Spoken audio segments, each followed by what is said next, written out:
In the previous part or previous record, we learned a lot of concepts about levers, such as history of levers, examples of levers, structure of levers, and what is lever and what is the definition of lever. And finally, we learned function or importance of levers. And today, we will learn new concepts about levers, such as types of levers. According to the location of effort, force, resistance, and fulcrum, levers are classified into three types.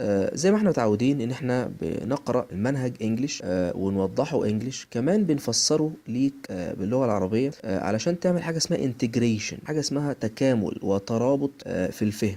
ده منهج انا بتبعه من زمان والحمد لله كانت نتائجه كويسة جدا. فنقرأ مع بعض ونقول according to the location، طبقا لموقع effort force، الجهد المبذول او القوة المبذولة من الشخص اللي عايز يحرك heavy object مثلا. and resistance، والاوبجكت نفسه زي ما قلنا في المقطع اللي فات له هو ايضا force. الفورس بتاعت الاوبجكت اسمها resistance، اسمها مقاومة، resistance مقاومة. and fulcrum، والفولكرم احنا قلنا ان هو الفيكسد بوينت او نقطة الارتكاز اللي ما بين الافورت فورس والريزيستنس فورس. احنا بقى من خلال الافورت فورس والريزيستنس فورس and fulcrum نقدر نصنف we can classify levers into three types، لثلاث انواع.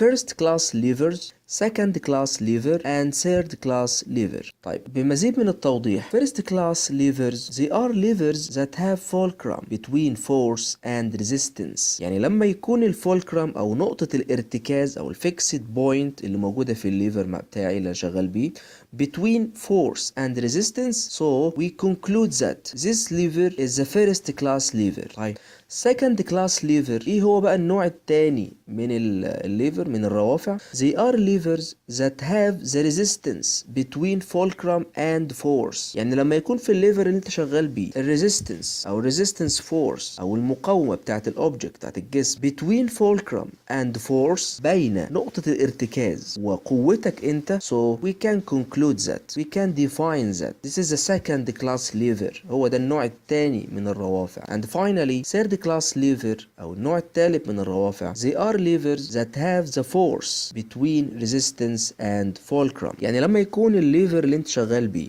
your force your effort force between resistance and fulcrum، اعلم تماما ان انت شغال بالثيرد كلاس ليفر او الرافعة من الدرجة الثالثة زي ما بيقولوا، او النوع الثالث من الروافع. طيب ليه العلماء عملوا كلاسيفيكيشن او عملوا كلاسيفاين للليفرز؟ طيب الاول نعرف بعض الامثله. مثلا الفيرست كلاس ليفرز عندك الكلاو هامر، الشاكوش لما بستخدمه في نزع او بيك اب التقاط وليس هامرنج وليس طرق النيلز المسامير، لا انا بعمل لها بيك اب، بشيلها من مكانها، بنزعها من الوود اللي هي محطوطه فيه.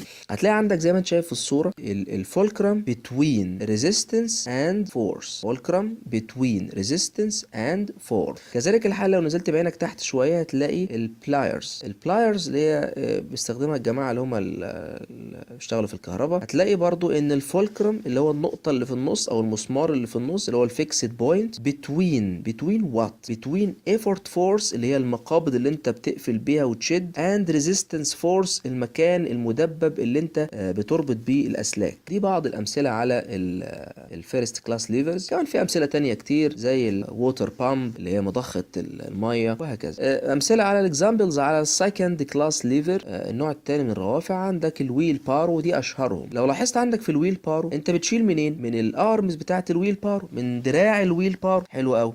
انت لما بتشيل اهو انت كده effort فورس، بتبذل مجهود، exert فورس، بتبذل مجهود، يبقى ادي اول طرف من اطراف الليفر. طيب فين الاوبجكت which you want to lift it؟ اكيد بحطها في الصندوق المدور او الصندوق المربع اللي انا بحط فيه الروكس او جرافلز او اي نوع من الحاجات اللي انا عايز اشيلها سواء تقيله او ايا كان شكلها ايا كان حجمها، فتبقى في النص. وفين الفولكرم؟ فين نقطه الارتكاز بتاعتك؟ نقطه الارتكاز بتاعتي بتكون في الويل، بالكاوتش نفسه. تمام. اذا when resistance force is between effort force and fulcrum, so you now talking about second class lever. وعندك برضو more examples. عندك النات كراكر اللي هي كسرة البندق. برضو لو لاحظت في الصورة هتلاقي عندك الافورت فورس اللي انت بتقبض بيها على النت كراكر اقصى اليمين، والفولكرم نقطة الارتكاز اقصى اليسار، والاوبجكت when which you want to crack it is between effort force and fulcrum,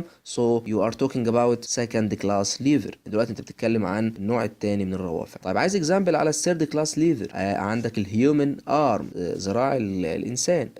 ذراع الانسان بيشيل ازاي؟ كف الايد بيشيل الافورت ريزيستنس او بيشيل الاوبجكت ريزيستنس، مقاومه الجسم. طيب والافورت فورس بتاعتك بتيجي من العضلات، من الماسلز. تمام. كمان الريزيستنس عندك اقصى اليمين، وعندك برضو الافورت فورس اقصى اليسار، and in between هتلاقي عندك الفولكرم is between effort force and resistance. طيب الكونكلوجن بقى بتاع القصة دي كلها، او الملخص المفيد اللي عايزك تعرفه واللي لازم تعرفه.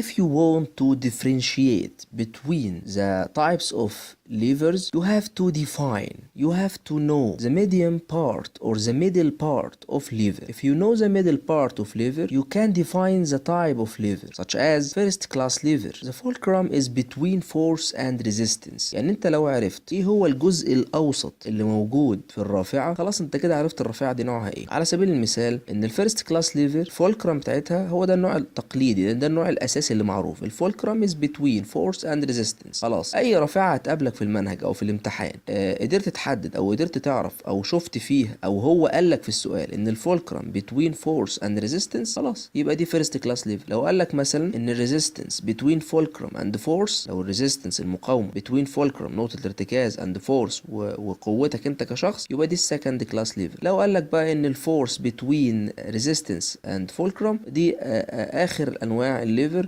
وهي دي يعتبر اسوأ انواع الليفر. because ليه هي الأسوأ أنواع؟ because it doesn't conserve effort، لأنها ما بتحافظش على الطاقة. because it doesn't conserve effort. أرجو يكون المقطع اتشرح بشكل مبسط. إن شاء الله على موعد مع الدرس الثاني هنتعرض فيه بقى الكونسيبت مهم جدا اللي هو law of levers. أرجو منكم الاهتمام والمتابعة. كان معكم مستر محمد الصادق، شاكر لكم جدا حسن الاستماع. السلام عليكم ورحمة الله وبركاته.